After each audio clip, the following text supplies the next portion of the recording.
Hello student, today we are going to study chapter 13 electric current and its uses of class 7th.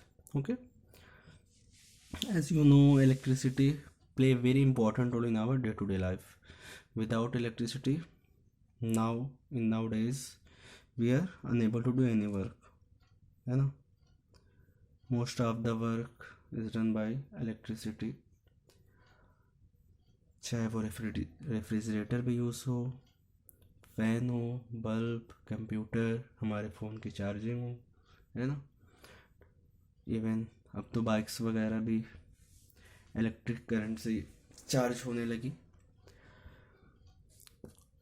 कह रहे हैं कि progress and development of a country is assessed on the basis of electricity being generated in that country. कह रहे किसी भी country का progress या फिर डेवलपमेंट हम वहाँ से चेक कर सकते हैं कि उस कंट्री में कितनी इलेक्ट्रिसिटी जनरेट की जाती है, क्योंकि अगर इलेक्ट्रिसिटी ज़्यादा जनरेट होगी तो उस कंट्री को दूसरी कंट्री पे डिपेंड नहीं होना होगा और जो भी इंडस्ट्रीज़ वगैरह में यूज़ होना है वो आसानी से यूज़ कर सकता है। अब अगर वो दूसरे कंट्री से कंज्यूम करेंगे तो फिर उन्हें पैसा दें, फिर अपने यहाँ पे ढेर सारे खर्चे होते हैं उसके। इसलिए जो प्रोग्रेस और डेवलपमेंट है वो डिपेंड करता है कि कितनी इलेक्ट्रिसिटी उस कंट्री में जनरेट होती है। अब इलेक्ट्रिसिटी क्या है, इलेक्ट्रिक करंट क्या है? तो जो इलेक्ट्रिकल एनर्जी है ना, the flow of electricity through a conductor. किसी भी कंडक्टर से जब इलेक्ट्रिसिटी फ्लो करती है उसी को हम करंट कहते हैं। अभी सीनियर क्लास में जब जाएंगे तो फ्लो ऑफ चार्ज पढ़ेंगे, चार्ज का वहाँ कॉन्सेप्ट आ जाएगा। तो अभी आपको यही पढ़ना है कि flow of electricity is known as current, है ना। And electric current contain electrical energy, और जो इलेक्ट्रिक करंट होता है उसमें इलेक्ट्रिकल एनर्जी होती है। This electrical energy convert into heat, और यही इलेक्ट्रिकल एनर्जी जो है वो हीट एनर्जी में कन्वर्ट होती है या फिर लाइट एनर्जी में कन्वर्ट होती है। Heat energy in the sense, इस समय रूम हीटर वगैरह में करंट जब यूज़ करते हैं हम तो हमारा रूम गर्म हो जाता है, क्योंकि जो रॉड लगे होते हैं वो हीट हो जाते हैं, तो उसे हम heating effect of electric current कहते हैं। बल्ब में जब हम इलेक्ट्रिक करंट पास आउट करते हैं तो वहाँ पे बल्ब लाइट करता है, ग्लो करता है और हमें रोशनी मिलती है, उजाला मिलता है। This electrical energy convert into heat energy and light energy when electric current flow through electrical gadget, जब वो इलेक्ट्रिकल गैजेट से फ्लो करता है। अब ऐसा नहीं कि आपने इलेक्ट्रिकल गैजेट लगा दिया और करंट उसमें फ्लो ही नहीं हो रही है, मतलब कि सर्किट कंप्लीट नहीं है। सर्किट आप आगे पढ़ेंगे, कहीं से वायर का ब्रेकेज है या फिर कोई भी दिक्कत है तो वहाँ पे आपको ना तो हीट मिलेगी ना ही लाइट मिलेगी। Electrical current and electric circuit. देखिए इसमें हमें सबसे पहले पढ़ना है सोर्सेस ऑफ इलेक्ट्रिक एनर्जी। हमें इलेक्ट्रिक एनर्जी मिलती कहाँ कहाँ से मिल सकती है ना। तो पावर हाउस से, जहाँ पे इलेक्ट्रिसिटी जनरेट होती है, या फिर इलेक्ट्रिक जनरेटर से, ड्राई इलेक्ट्रिक सेल मतलब जो हम घड़ी में सेल यूज़ करते हैं या फिर टॉयज में यूज़ करते हैं, टॉर्चेस में यूज़ करते हैं, and storage cells and batteries, या फिर बैटरी वगैरह से आपको मिल सकती है electric circuit is a unbroken path. अच्छा, इलेक्ट्रिक सर्किट क्या है? ये एक अनब्रोकन पाथ है। अनब्रोकन पाथ का मतलब है ये कॉन्टिन्यूस एक पाथ है जहाँ से आपकी करंट फ्लो कर सकती है बिना रुकावट के, है ना। तो इसलिए उसको बोला जाता है unbroken path along which the current flow, जिसमें आसानी से करंट फ्लो कर सकती है। It can be represented by simple diagram. इसका सिंपल डायग्राम है, आपको आगे पढ़ना है, वहाँ पे सिंपल डायग्राम होता है। सिंपल डायग्राम में सेल लगे होते हैं या फिर बैटरी लगा दी जाती है, कम्बिनेशन ऑफ सेल को ही बैटरी कहा जाता है, और उसमें वायर लगे होते हैं, स्विच लगी होती है, और फिर बल्ब लगा दिया जाता है ताकि हमें पता चले कि सर्किट कंप्लीट हो रही है या नहीं। बल्ब जलेगा तो सर्किट कंप्लीट है, बल्ब नहीं जलेगा तो सर्किट कहीं ना कहीं से ब्रेकेज है उसके अंदर, है ना। अब देखिए इसके बाद है सेल, है ना। Let us study some component of electric circuit. कह रहे हैं कि अब हमें पढ़ना है कि इलेक्ट्रिक सर्किट में क्या क्या चीज़ें यूज़ की जाती है। तो सबसे पहले है dry cell. Dry cell, dry cell आप जानते हैं जो घड़ी में यूज़ किया जाता है, सेल टॉयज में यूज़ किया जाता है, ये आप सेल देख रहे हैं, है ना। इसमें दो टर्मिनल होते हैं, एक थोड़ा सा उभड़ा हुआ पार्ट होता है, थोड़ा सा निकला हुआ पार्ट होता है, उसे हम बोलते हैं पॉजिटिव टर्मिनल। नीचे की तरफ होता है निगेटिव टर्मिनल, ओके। बीच में होता है इलेक्ट्रोलाइट, आपने कभी सेल तोड़ा होगा तो उसके अंदर आपने देखा होगा ब्लैक कलर का जो सब्सटेंस होता है उसी को हम इलेक्ट्रोलाइट बोलते हैं। अगर सेल के अंदर इलेक्ट्रोलाइट ना हो तो कंडक्टिविटी नहीं होगी, है ना, फिर इसका कोई यूज़ ही नहीं रह जाएगा।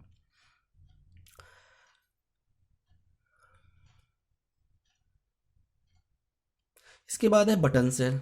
बटन सेल जो हम रिस्ट वॉच में यूज़ करते हैं या टॉयज में इसे भी यूज़ किया जाता है, ये छोटा छोटा जो सेल होता है यही बटन सेल है। इसका एक टर्मिनल पॉजिटिव होता है, दूसरा निगेटिव, मतलब दोनों ही होने हैं टर्मिनल निगेटिव और पॉजिटिव। जब एक टर्मिनल को हम दूसरे टर्मिनल से किसी बाई मीन्स ऑफ वायर या कंडक्टर कनेक्ट करते हैं तब इलेक्ट्रिक करंट फ्लो होने लगता है, और इलेक्ट्रिक करंट हमेशा पॉजिटिव टर्मिनल से निगेटिव टर्मिनल की तरफ ही फ्लो करता है। अब ऐसा नहीं है कि इलेक्ट्रोलाइट भरा हुआ है, आप सोच रहे हैं कि ये पॉजिटिव टर्मिनल है ये निगेटिव टर्मिनल है, दोनों आपस में कनेक्टेड हैं तो इलेक्ट्रिक करंट फ्लो करने लगे ना, ऐसा नहीं होता है ना। इलेक्ट्रिक करंट फ्लो करने के लिए हमेशा लॉन्ग पाथ यूज़ करता है, और लॉन्ग पाथ यूज़ करते समय, है ना, वो लॉन्ग पाथ यूज़ करता है। और ये सारी चीज़ें आप आगे सीनियर क्लासेस में पढ़ना है कि फ्लो ऑफ इलेक्ट्रिक करंट क्या पोजीशन में ही फ्लो ऑफ इलेक्ट्रिक चार्ज क्या पोजीशन डायरेक्ट अपोजिट डायरेक्शन में ही जो आपकी इलेक्ट्रिक करंट है वो फ्लो होती है ना। तो ये सारी चीज़ें आपको पढ़ना है, अभी आपको बस ये सारी चीज़ें देख लें। ए बटन से use in year devices, year devices in the sense छोटे छोटे जो इक्विपमेंट्स होते हैं उसमें यूज़ किया जाता है। A dry cell has two terminal, इसमें भी दो टर्मिनल होते हैं, positive terminal and negative terminal. When two are terminal are connected externally, और जब इन दो टर्मिनल को, यहाँ पे देखिए वर्ड यूज़ किया हुआ है एक्सटर्नली, ऐसा नहीं कि इंटरनली वो कनेक्टेड तो ऑलरेडी है, तो आप सोचिए यार क्यों नहीं फ्लो कर रहा, तो वो नहीं फ्लो करेगा, है ना, जब तक कि वो एक्सटर्नली कनेक्टेड नहीं होते हैं। क्योंकि इंटरनली जब है तो वो शॉर्टेस्ट पाथ है उसका, तो वो शॉर्टेस्ट पाथ में करंट फ्लो नहीं करेगा।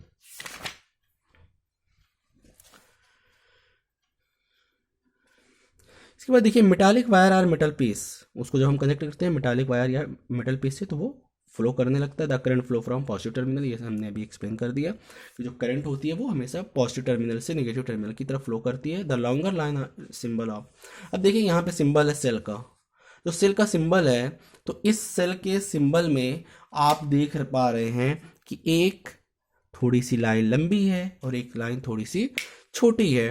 तो जो बड़ी लाइन है, लंबी लाइन है, उसके पास प्लस बना हुआ है, जो छोटी लाइन है वहाँ पे निगेटिव बना हुआ, मतलब ये पॉजिटिव टर्मिनल और ये निगेटिव टर्मिनल है। ओके, इसके बाद देखिए battery. Battery combination of cell होता है ना। बैटरी बहुत ज़्यादा कुछ नहीं है, बस जब हम एक सेल की बजाय किसी सर्किट में दो सेल यूज़ करने लगे तो वो सेल ना होके क्या हो जाती है, बैटरी हो जाती है। मतलब अगर बैटरी बनाना है तो आपको एटलीस्ट दो सेल चाहिए, है ना। दो से ज़्यादा रहेंगे तो भी चलेगा, बट एटलीस्ट आपको दो सेल चाहिए होते हैं जिससे कि आप बैटरी कनेक्ट करें। अब देखिए सेल हैं, अब भाई सेल को कनेक्ट भी तो करना है, तो सेल कनेक्ट करने के लिए हम जो तरीका यूज़ करते हैं, दो तरीके हैं, सीरीज अरेंजमेंट और parallel arrangement. Okay, series arrangement में एक का पॉजिटिव टर्मिनल होता है एक सेल का और दूसरे सेल का हो जाता है निगेटिव टर्मिनल, तो वो जब हम कंबाइन कर देते हैं वो तरीका है सीरीज, है ना। सीरीज अरेंजमेंट कह रहे हैं cells in series give out stronger current, जब हम सेल को सीरीज में यूज़ करते हैं तो हमें स्ट्रॉन्गर करंट मतलब अच्छी करंट मिल पाती है ऑफ हायर मैग्नीट्यूड। सेल में be arrange positive terminal of all the cell, कह रहे कि हम सेल्स को दो तीन सेल ले लिया, दोनों तीनों सेल का हमने पॉजिटिव टर्मिनल पॉजिटिव से कनेक्ट कर दिया, तो each other and negative terminal are also link together, और इसी तरीके से नेगेटिव टर्मिनल को भी सारे नेगेटिव टर्मिनल को एक जगह पे लाके कनेक्ट कर दिया। This is called parallel arrangement, तो इसको हम कहते हैं parallel arrangement. Okay, in A parallel arrangement the strength of current remain the same, कह रहा है जो स्ट्रेंथ होती है करंट की वो सेम होती है एज फ्रॉम वन सेल, मतलब वो करंट बहुत ज़्यादा ताकतवर बहुत ज़्यादा पावरफुल नहीं होगी, बल्कि वो करंट बस उतनी ही करंट रहेगी कि आप एक सेल से भी उस करंट को अचीव कर सकते थे, गेन कर सकते थे, but it's life is long. अब भाई एक सेल अगर एक दिन चलता था तो अब आपने पैरेलल में तीन सेल लगा दिया तो चलना वही है, बट वो अब कितने दिन चलेगा, 3 दिन चलेगा, है ना। तो उसकी लाइफ बढ़ जाती है, करंट के मैग्नीट्यूड में कोई डिफरेंस नहीं आता। हाँ, अगर आपको मैग्नीट्यूड बढ़ाना है करंट का तो उसके लिए आपको सीरीज अरेंजमेंट यूज़ करना पड़ेगा। ओके, इसके बाद देखें इलेक्ट्रिक केबल। अब इलेक्ट्रिक केबल क्या होते हैं, insulated metallic wire use for making connection. Insulated metallic wire, insulated metallic wire का मतलब है मेटल के वायर के ऊपर जो प्लास्टिक की रैपिंग होती है उसी को हम बोलते हैं इंसुलेशन, और उसे हम बोलते हैं इंसुलेटेड मेटालिक वायर। इंसुलेशन इसलिए किया जाता है ताकि सेफ्टी के लिए उसको हम इंसुलेटेड कर देते हैं, उसके ऊपर प्लास्टिक की कवरिंग लगा देते हैं जिससे कि हमें करंट ना लगने पाए। और इसका यूज़ किया जाता है इलेक्ट्रिकल सर्किट में, इलेक्ट्रिकल अप्लायंसेस में फॉर मेकिंग कनेक्शन करने के लिए। आपने पढ़ा कि जो इलेक्ट्रिक सर्किट है उसमें सेल सबसे पहले पढ़ा, फिर बैटरी पढ़ी, और अब इलेक्ट्रिक केबल भी पढ़े कि इलेक्ट्रिक केबल का यूज़ किया जाता है कनेक्शन करने के लिए। जो तीसरी चीज़ है, क्योंकि तीसरी हम इसलिए बोल रहे हैं क्योंकि सेल या बैटरी आप दोनों में से कोई भी यूज़ कर सकते हो इलेक्ट्रिक सर्किट में। स्विच है ना, switch is a simple device to close और ओपन ए सर्किट। कह रहे हैं स्विच एक सिंपल सी डिवाइस है जिसको हम यूज़ करते हैं सर्किट को क्लोज या ओपन करने के लिए। It is placed in on position when the gadget is in use. कह रहे जब हम किसी चीज़ को यूज़ कर रहे होते हैं तो स्विच हम ऑन करते हैं ना, घर में स्विच लगे होंगे आपके, उसको ऑन और ऑफ करते हैं। जब ऑन करते हैं बल्ब जल जाते हैं, पंखे चलने लगते हैं, और जैसे ही हम ऑफ करते हैं तो बल्ब ऑफ हो जाते हैं, मतलब कि बल्ब ग्लो करना बंद कर देते हैं, पंखे चलना बंद कर देते हैं, है ना। When gadget is not in its place of position तो हम उसको ऑफ कर देते हैं। The flow of electricity through a conductor is called electric current। वही चीज़ आप पहले भी पढ़ चुके हैं। The flow of electricity through a conductor is called electric current, तो उसे हम इलेक्ट्रिक करंट कहते हैं। Electric current flow in one direction only. कह रहे हैं इलेक्ट्रिक करंट केवल एक ही डायरेक्शन में फ्लो करती है, ऐसा नहीं कि उल्टा नहीं आने लगेगी, है ना। It flow from positive terminal cap, cell में आपने देखा है कैप लगा होता है ना, एक तरफ उबड़ा हुआ जो पार्ट होता है उसी को कैप बोलते हैं। Positive terminal to the negative terminal base, नीचे की तरफ। Flow of electric current is actually the flow of electron. कह रहे जो फ्लो ऑफ इलेक्ट्रिक करंट है वो एक्चुअल में क्या होता है, इलेक्ट्रॉन का फ्लो होता है। यहाँ पे हमने आगे भी एक्सप्लेन किया था और ये चीज़ कही थी कि आप हायर क्लास में पढ़ेंगे, तो वही चीज़ कह रहे हैं, you will learn about electron in higher classes. Electron flow along the surface of the metallic wire and not inside. कह रहे जो इलेक्ट्रॉन फ्लो करता है ना वो मेटालिक वायर से मूव करता है ना, वायर में मूव करता है। अगर वो सेल के अंदर मूव करने लगता तो फिर हमारा कोई काम ही नहीं हो पाता, क्योंकि सर्किट अंदर ही कंप्लीट हो जाती है ना, तो हमारा बल्ब तक करंट ही नहीं पहुंचता, और बल्ब तक करंट नहीं पहुंचता तो बल्ब ग्लो नहीं करता। ओके, इसके बाद देखें क्लोज्ड इलेक्ट्रिक सर्किट और कंप्लीट सर्किट। कंप्लीट सर्किट किसे कहते हैं या क्लोज सर्किट किसे कहते हैं, है ना। Close circuit which start from a positive terminal में pass through a switch and goes. कह रहे इलेक्ट्रिक करंट इलेक्ट्रिक सर्किट में अगर वो पास हो रही है ढेर सारी चीज़ों से, from positive terminal switch and electrical gadget and it at the negative terminal without any breakage, किसी ब्रेकेज के बिना किसी रुकावट के वो वहाँ तक पहुँच जाती है। पॉजिटिव टर्मिनल से स्टार्ट होते हुए स्विच क्रॉस करे, मेटालिक वायर क्रॉस करे, फिर रेजिस्टेंस मतलब कि बल्ब क्रॉस करे, और फिर वो नेगेटिव टर्मिनल तक पहुँच जाती है तो करंट, तो उसको हम कहते हैं क्लोज्ड इलेक्ट्रिक सर्किट या फिर कंप्लीट सर्किट। और कंप्लीट सर्किट में बल्ब ग्लो करेगा, है ना, और अगर ओपन सर्किट होगी तो बल्ब ग्लो नहीं करेगा। ओके, ये देखें ये क्लोज सर्किट है ना, स्विच ऑन है, बल्ब ग्लो कर रहा है। ये ओपन सर्किट है, स्विच ऑफ है और बल्ब ग्लो नहीं कर रहा है। कह रहे open circuit is the path of electric current which is broken at any point. कह रहे ओपन सर्किट वो पाथ है, वो रास्ता है इलेक्ट्रिक करंट का जो कहीं ना कहीं पे एक जगह से ब्रेकेज होगा, रुकावट पैदा करेगा और वहाँ से वो टूटा हुआ होगा, है ना किसी पॉइंट पे, और करंट को वहाँ तक नहीं जाने देगा, पॉजिटिव टर्मिनल से नेगेटिव टर्मिनल पे नहीं जाने देगा।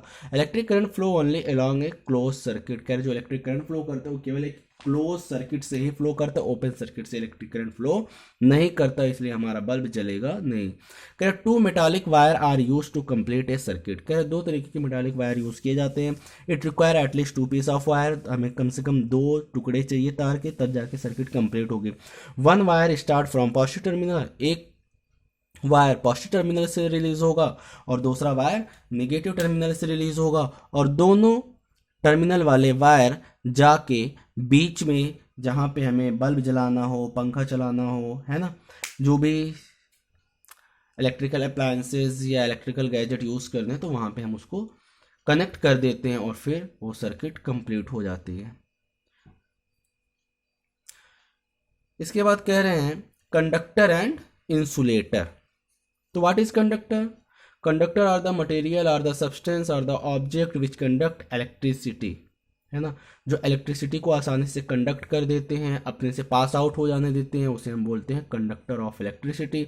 मोस्ट मेटल, ज़्यादातर मेटल ऐसे हैं जो कंडक्ट कर देते हैं। Material which does not allow electric current pass through it is called non conductor. और ऐसे मटेरियल जो अपने आप से, अपने पास से इलेक्ट्रिक करंट को पास नहीं होने देते, रुकावट पैदा करते हैं, तो ऐसे को हम क्या बोलते हैं? नॉन कंडक्टर, या फिर बैड कंडक्टर, या फिर poor conductor of electricity. Non metal like glass, plastic, rubber, would, paper, cotton, fibre और नॉन कंडक्टर ऑफ इलेक्ट्रिसिटी। ये सारी चीज़ें जो आपने पढ़ी, ये सब के सब नॉन कंडक्टर हैं, है ना। मतलब अगर आप सर्किट में कहीं पे वायर को इनके उसमें कनेक्ट कर देते हैं, एक टर्मिनल को ग्लास से कनेक्ट कर दिया, फिर दूसरा टर्मिनल कनेक्ट किया, तो आपकी सर्किट कंप्लीट नहीं और बल्ब नहीं जलेगा, है ना। Non conductor of electricity are also called insulator. और नॉन कंडक्टर को ही हम इंसुलेटर भी कहते हैं, है ना। इंसुलेटर कह सकते हैं, पुअर कंडक्टर कह सकते हैं, बैड कंडक्टर कह सकते हैं, और नॉन कंडक्टर तो कहते ही हैं।